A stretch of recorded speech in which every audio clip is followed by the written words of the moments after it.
دین اسلام پر مجھے یا رب استقامت تو مرحمت فرما۔ الحمد للہ رب العالمین والصلاة والسلام علی خاتم الانبیاء والمرسلین اما بعد فاعوذ باللہ من الشیطان الرجیم بسم اللہ الرحمن الرحیم۔ الصلاة والسلام علیک یا رسول اللہ وعلی آلک واصحابک یا حبیب اللہ۔ الصلاة والسلام علیک یا نبی اللہ وعلی آلک واصحابک یا نور اللہ۔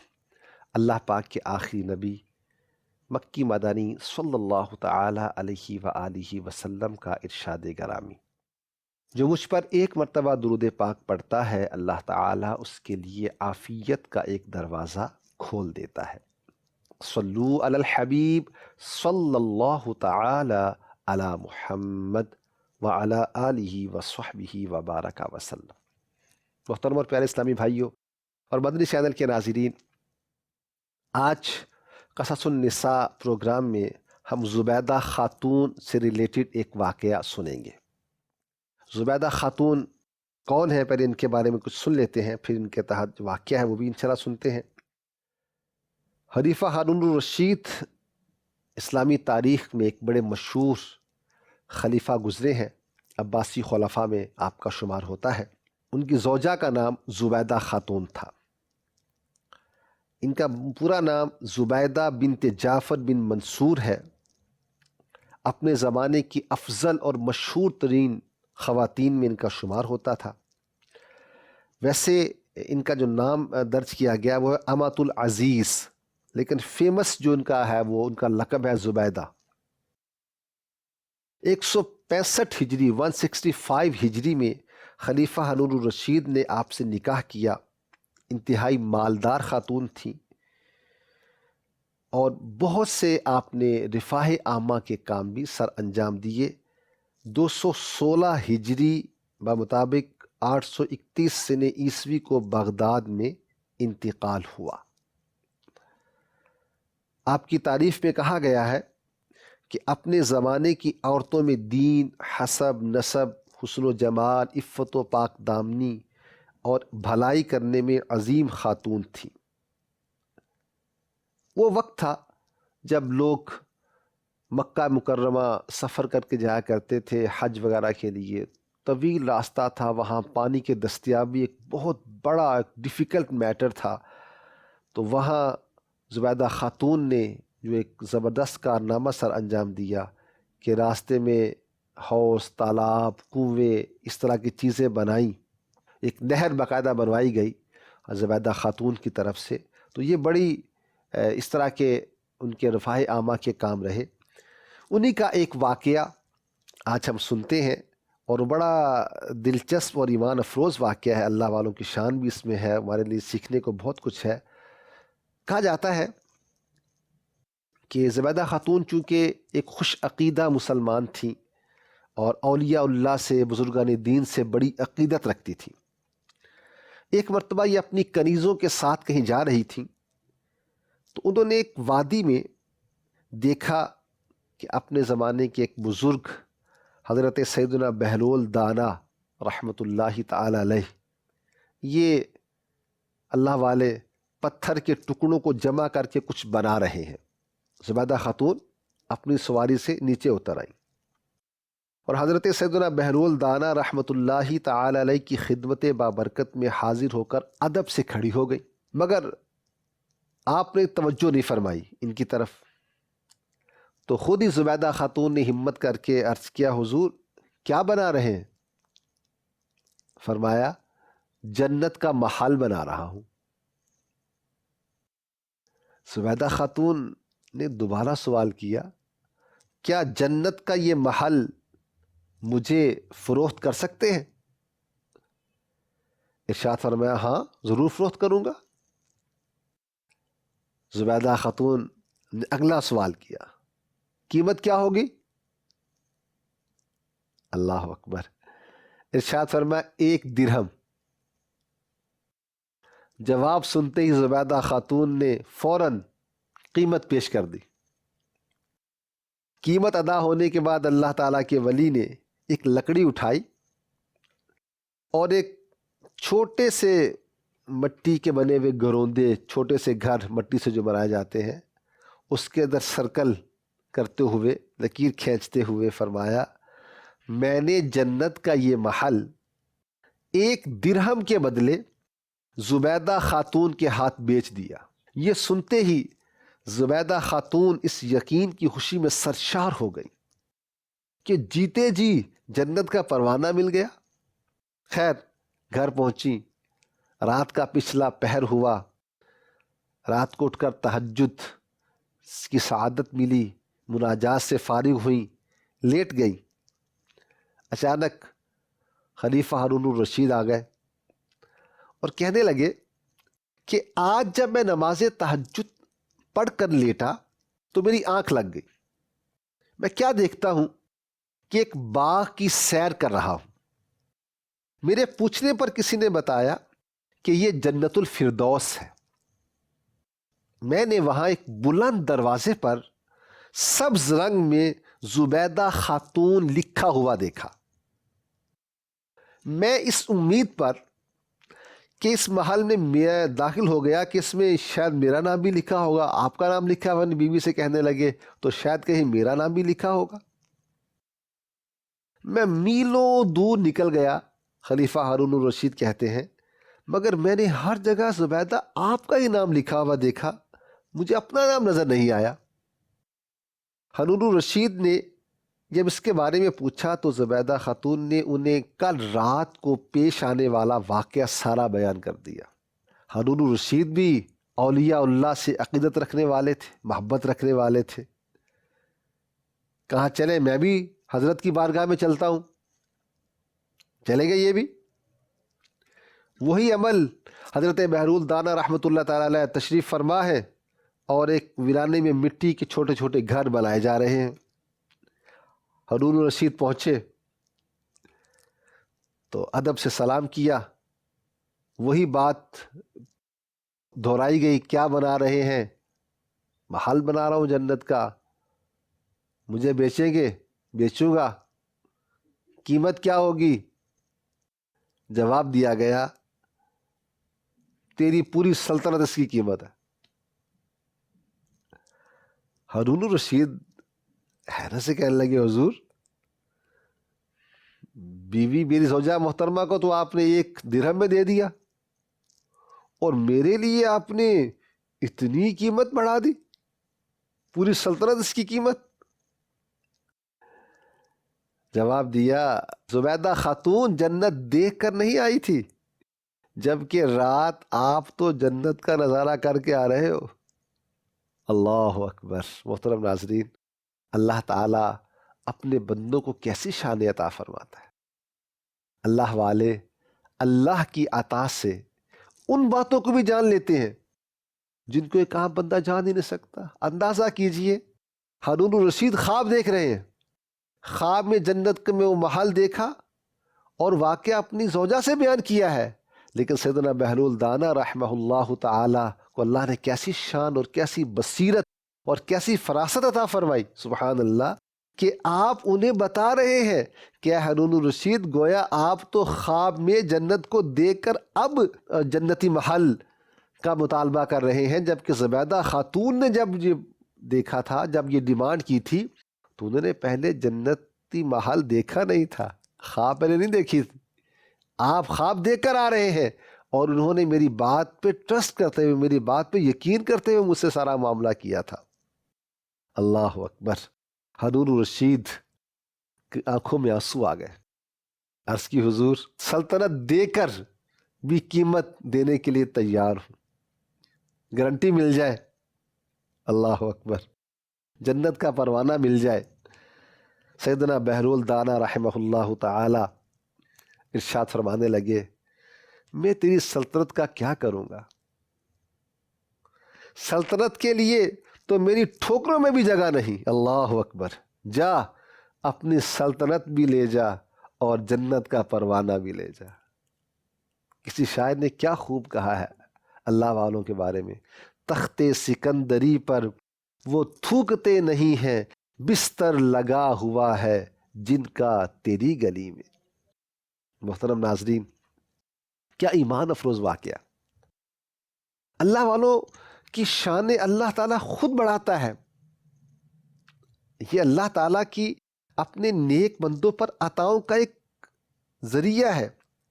ہمیں آج اس واقعے سے یہ سیکھنے کو مل رہا ہے کہ اللہ تعالیٰ کی بارگاہ میں اس کے بعد بندوں کا کیسا مقام و مرتبہ ہے۔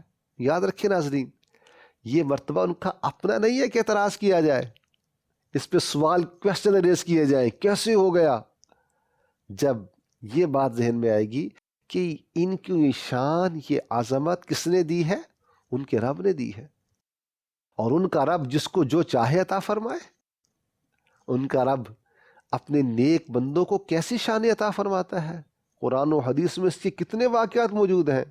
رب تعالیٰ چاہے تو حضرت سیدنا سلیمان علی نبینا و علیہ الصلاۃ والسلام کے وزیر، آپ کے صحابی حضرت آصف بن برخیہ پلک جھپکتے میں ملکہ بلقیس کا تخت پیش کر دے۔ اللہ اکبر! آپ حضرت آصف بن برخیہ نبی تو نہیں ہے نا، اللہ کے نیک بندے ہیں۔ اللہ تبارک و تعالیٰ نے ان کے ذریعے تخت کو ان کے حضرت سلیمان علیہ الصلوۃ والسلام کے سامنے رکھوایا۔ ان کی شان معلوم ہوئی ہمیں۔ حضرت مریم رضی اللہ تعالیٰ عنہ، اللہ کی نیک بندی، بے موسم کے پھل آپ کے پاس آ جاتے۔ یہ کیا ہے؟ یہ شانیں کیسے انہیں عطا ہوئی ہیں؟ یہ اللہ پاک نے اپنے بندوں کو شان عطا کیا۔ محترم ناظرین، وہ رب تعالیٰ بڑا قادر و قدیر ہے، وہ اپنے بندوں کو مختلف شانیں عطا فرماتا ہے کہ دیکھو میرے بندوں کی شان و عظمت کیا ہے۔ حضرت سیدنا بہرول دانا ہوں رحمۃ اللہ تعالیٰ علیہ، یا دیگر اولیاء کرام، ان کی جو کرامات ہوتی ہیں محترم ناظرین، یہ اسی کیٹیگری سے ہوتی ہیں کہ اس میں اللہ تعالیٰ کی شان کا ظہور ہے کہ اللہ تعالیٰ اپنے پیاروں کو کیسی شانیں دیتا ہے۔ آئیے ایک روایت میں آپ کو سناتا ہوں، بڑی پیاری روایت ہے، شعب الایمان کے حوالے سے ہے۔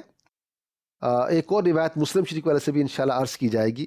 شعب الایمان کی روایت میں یہ آتا ہے کہ نبی کریم علیہ الصلاۃ والسلام نے ارشاد فرمایا، اہل جنت گرد آلود چہرے، بکھرے بالوں والے اور پھٹے پرانے کپڑوں والے ہیں۔ اللہ اکبر! جن کی کوئی پرواہ نہیں کی جاتی۔ یہ وہ لوگ ہیں کہ اگر بادشاہوں کے پاس جانا چاہیں تو انہیں اجازت نہ ملے۔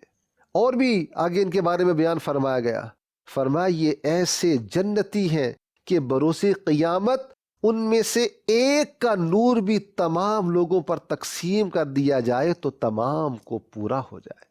اللہ اکبر! یہ ہے اللہ والوں کی شان، اولیاء اللہ کی شان۔ یہ محترم ناظرین، یہ شان انہیں کون عطا فرما رہا ہے؟ ان کو یہ شان کس نے دی ہے؟ ان کے رب نے دی ہے۔ کون اس پہ اعتراض کرے؟ کون سمجھدار اس پہ اعتراض کرے گا کہ یہ کیسے ہو گیا، یہ کیسے ہو گیا؟ اللہ ان کا دینے والا۔ سبحان اللہ! مسلم شریف میں ارشاد فرمایا، بہت سے پراگندہ بال، یعنی بکھرے بالوں والے، دروازوں سے نکالے ہوئے، مدفون بالباب، یعنی کسی کے دروازے پر جائیں تو ان کے لیے دروازہ کھولا نہ جائے۔ فرمایا اگر اللہ پاک کی قسم کھا لیں تو اسے پوری فرما دیتا ہے۔ جی ہاں، کیا شان ظاہر ہوتی ہے اللہ والوں کی۔ قسم کون پوری فرماتا ہے؟ ان کا رب تعالی۔ وہ چاہے تو نہ پورا فرمائے، لیکن وہ اپنے بندوں کی شان خود بیان فرماتا ہے، اپنے بندوں کی شان خود بڑھاتا ہے کہ اس اللہ کے بندے نے قسم کھا لی۔ اب قسم کھانے سے کیا مراد ہے؟ مفتی احمد یار نعیمی رحمۃ اللہ تعالی علیہ اس حدیث پاک کی شرح کرتے ہوئے فرماتے ہیں کہ اس کے دو مطلب ہو سکتے ہیں کہ اللہ تعالیٰ کی قسم پوری فرما دیتا ہے۔ اس سے کیا مراد ہے؟ فرمایا ایک تو یہ ہے کہ وہ بندہ اگر اللہ کریم کو قسم دے کر کوئی چیز مانگے کہ یا اللہ تجھے قسم ہے تیری عزت و جلال کی، یہ کر دے، ایک تو یہ ہے قسم کا انداز، تو فرمایا رب ضرور اس کو کر دے۔ دوسرا مطلب یہ ارشاد فرمایا کہ اگر وہ بندہ خدا کے کام پر قسم کھا کر لوگوں کو خبر دے تو اللہ تعالیٰ اس کی قسم پوری کر دے۔ مثلاً وہ کہہ دے کہ اللہ کی قسم یہ کام یوں ہوگا، تیرے ہاں بیٹا ہوگا، آج بارش ہوگی، کل یہ ہوگا، تو اللہ تعالیٰ اپنے بندوں کی کیسی شان بڑھاتا ہے کہ رب تعالیٰ ان کی زبان کے نکلی ہوئی بات کو پورا فرما دے۔ سبحان اللہ، سبحان اللہ۔ اس حدیث پاک مجھے فرمایا گیا محترم ناظرین کہ بہت سے پراگندہ بال اور مدفون بالباب دروازوں سے نکال دیے جائیں۔ اس کی شرح کرتے ہوئے مفتی احمد یار نعیمی رحمۃ اللہ تعالی علیہ فرماتے ہیں کہ اس فرمان عالی شان کا یہ مطلب نہیں ہے کہ وہ اللہ والے دنیا داروں کے دروازوں پر جاتے ہیں، نو، اس کا مطلب یہ نہیں ہے پھر وہاں سے نکال دیے جاتے ہیں۔ فرمایا یہ نہیں ہے، فرمایا وہ تو رب تعالیٰ کے دروازے کے سوا کسی کے دروازے پر جاتے ہی نہیں ہیں۔ یہ مثال دی گئی سمجھانے کے لیے کہ ان کی حقیقت سے دنیا غافل ہے، اگر وہ کسی کے پاس جاتے تو ان سے ملنا گوارا نہ کرتے۔ رب تعالیٰ نے انہیں دنیا والوں سے ایسا چھپایا ہوا ہے جیسے لال سرخ رنگ کا ہیرا جو ہوتا ہے، ڈائمنڈ، پہاڑ میں یا موتی سمندر میں چھپا ہوا ہوتا ہے تاکہ لوگ ان کا وقت ضائع نہ کریں۔ اللہ والے چھپے ہوئے ہوتے ہیں محترم ناظرین، اور یہ اللہ والوں کی شان ہے۔ تو آج کے اس واقعہ سے ہمیں ایک بات یہ سیکھنے کو ملی زبیدہ خاتون کے اس واقعے سے کہ اللہ والوں سے ہمیں عقیدت ہونی چاہیے، ہمیں اللہ تعالیٰ کے نیک بندوں سے حسن ظن رکھنا چاہیے، اللہ والوں پر اعتراض نہیں کرنا چاہیے، ان کے بارے میں اس طرح کی باتیں اور طرح طرح کے آبجیکشنز، یہ کیسے ہو گیا، یہ کیسے ہو گیا، یہ تو ہو نہیں سکتا، یہ کیسے ہو گیا۔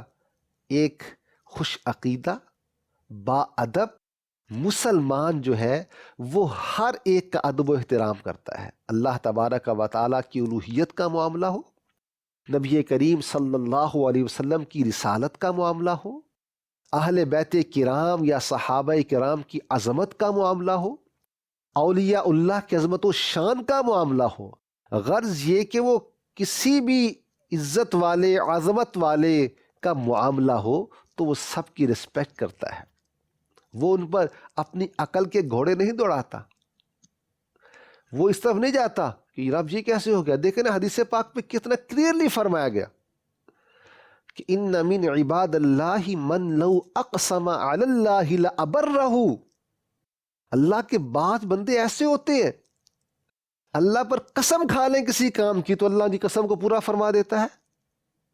اللہ تعالیٰ قسم پورا فرما رہا ہے کیونکہ اس کے نیک بندے کے زبان سے نکل گیا ہے۔ تو حضرت بہرول دانا رحمۃ اللہ تعالیٰ علیہ نے کی زبان سے جب نکل گیا سبحان اللہ کہ جنت ہم نے مال دے دیا زبیدہ خاتون آپ کو، تو خواب میں نظارہ کروا دیا گیا۔ تو ہمیں اللہ تبارک و تعالیٰ کے نیک بندوں کے ساتھ یہی حسن ظن رکھنا چاہیے محترم ناظرین کہ وہ اللہ تعالیٰ کی عطا سے بہت کچھ کر سکتے ہیں۔ محترم ناظرین، زبیدہ خاتون کے اس واقعے سے یہ بھی سیکھنے کو ملتا ہے کہ جو اللہ والے ہوتے ہیں ان کو دنیاوی مال و دولت کی طمع اور لالچ نہیں ہوتی۔ دیکھیے تو صحیح، بہرول دانا رحمہ اللہ تعالی جنت کے گویا وہ لوگوں کو عطا فرما رہے ہیں بنا کر، اور جب سلطنت پیش کرنے کے لیے کہا گیا تو اس کو ایکسیپٹ نہیں فرمایا، قبول نہیں فرمایا۔ معلوم یہ ہوا کہ جو اللہ والے ہوتے ہیں وہ دنیاوی مال و دولت کی طمع نہیں رکھتے۔ بعد اللہ والے ایسے گزرے ہیں اللہ پاک نے انہیں کثیر مال و دولت عطا فرمائی، تو وہ اس مال و دولت کا بھی استعمال ایسا کرتے ہیں کہ رب تعالیٰ کی رضا کے کاموں میں اس کو خرچ کرتے ہیں۔ مال کا ہونا اور چیز ہے محترم ناظرین، اور مال کی محبت کا ہونا another thing، وہ دوسری چیز ہے۔ تو مال کی محبت نہیں ہونی چاہیے دل میں، محبت اللہ اور اس کے رسول صلی اللہ علیہ وسلم کی ہونی چاہیے، نیک اعمال کی ہونی چاہیے، نیکیاں کرنے کی ہونی چاہیے، کہ مال اللہ تعالیٰ نے اگر دیا ہے تو اس کی راہ میں خرچ کرنے کا جذبہ بھی ہونا چاہیے، تاکہ یہی مال جو ہے، جو اللہ تعالیٰ کی نعمت ہے، یہ میرے لیے آخرت کی بہتری کا ذریعہ بن جائے۔ یہ بھی سیکھنے کو میرا محترم ناظرین کہ اولیاء اللہ جو ہیں ان کو اللہ تعالیٰ بڑی شانیں دیتا ہے۔ بعض اللہ کے نیک بندے ایسے بھی ہوتے ہیں کہ وہ دلوں کے حالات کو جان لیتے ہیں، جنہیں ہم غیب کی باتیں کہتے ہیں، اللہ تعالیٰ اپنے بندوں کو اس پر مطلع فرما دیتا ہے، ان کو اس کی اطلاع دے دیتا ہے کہ وہ اللہ تعالیٰ کے بندے اللہ کی عطا سے، اللہ تعالیٰ ان کو یہ عطا فرماتا ہے تو وہ اللہ تعالیٰ کی عطا سے ان باتوں کی خبر دے دیتے ہیں جنہیں ہم غیب کی باتیں کہتے ہیں۔ تو اس لیے اگر کسی ولی اللہ کا کوئی ایسا قول، کوئی ایسی بات ہمارے سامنے آئے تو اس کو فوراً ڈینائی نہیں کرنا چاہیے۔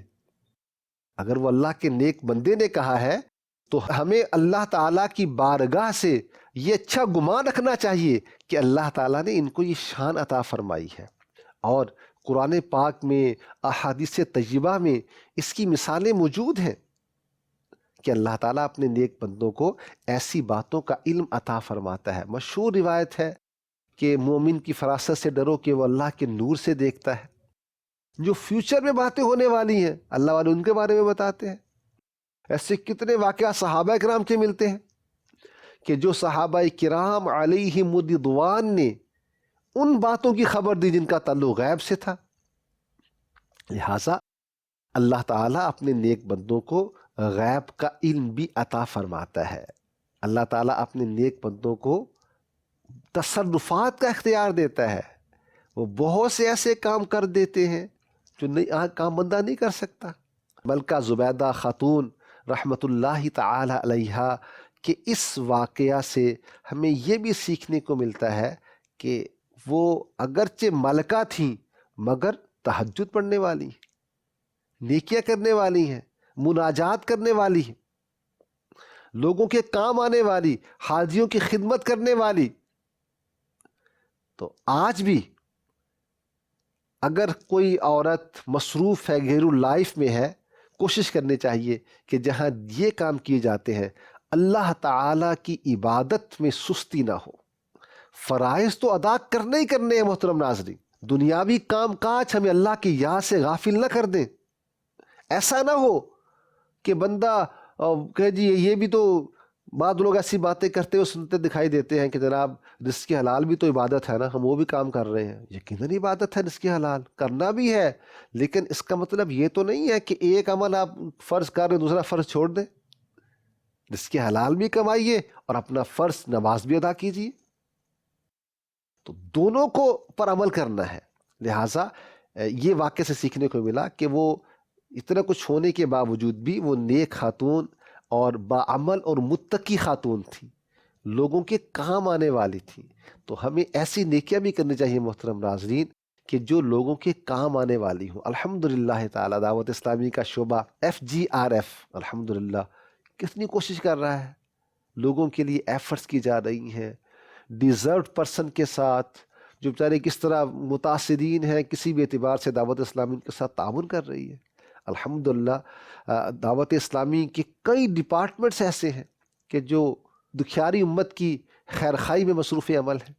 آپ رمضان شریف کا مہینہ بھی ہے، مسلمان اس میں صدقات اور عطیات وغیرہ بھی دیتے ہیں۔ آپ کو میں دعوت دیتا ہوں، اپنے لیے کثیر صدقہ جاریہ بنانا چاہتے ہیں، ایک ایسا نیکیوں کا بزنس سٹارٹ کرنا چاہتے ہیں کہ جو ایک آپ کے لیے صدقہ جاریہ والا بن جائے، آپ کا ایک چھوٹا سا جو بھی آپ حسب توفیق اپنا پارٹیسپیٹ کریں وہ آپ کے لیے طویل صدقہ جاریہ بن جائے، تو آپ دعوت اسلامی کے ساتھ تعاون کیجیے۔ دعوت اسلامی کے دینی فلاحی نیک کاموں میں آپ اپنا فنڈ چندہ ڈونیٹ کریں، زکوٰۃ صدقات کے ذریعے تعاون فرمائیں، تو انشاءاللہ تبارک و تعالی آپ کے لیے صدقہ جاریہ کا ذریعہ ہوگا۔ ماہ رمضان میں ویسے بھی عمل کا ثواب بہت بڑھ جاتا ہے۔ اللہ تعالی ہمیں عمل کی توفیق عطا فرمائے اور اپنے نیک بندوں سے میں حسن اعتقاد رکھنے کی بھی توفیق عطا فرمائے۔ قرب قیامت کے فتنوں سے ہم سب کی حفاظت فرمائے، آمین بجاہ النبی الامین صلی اللہ تعالی علیہ وآلہ وسلم۔ دین اسلام پر مجھے یا رب استقامت تو مرحمت فرما۔